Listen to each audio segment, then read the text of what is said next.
mga idol, sinabi ko nga sa amo ko kanina, alam mo, chef, tuwang-tuwa ako ngayong araw. Sabi niya, bakit? Kasi sabi ko, tingnan mo, mga seaman nakita ko. Eh ako yun dati, diba? Last year lang mga idol, last year. Seaman pa ako eh, diba? Naalala ko noon pag may nakita ako mga Pinoy na nasa land base, iniisip ko, nasabi ko sa sarili ko, sana ako din yan. Sana balang araw, makapagtrabaho din ako sa lupa, sabi ko. Tapos ngayong araw, sobrang damang-dama ko yung feeling na gano'n na ako na yung nasa pwesto na nasa land base, nagtatrabaho. Tapos makita ako ng seaman. Kaya sabi ko, grabe.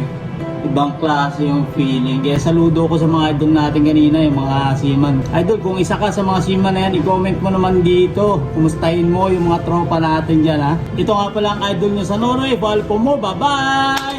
Where's Papi? Papito! Yeah!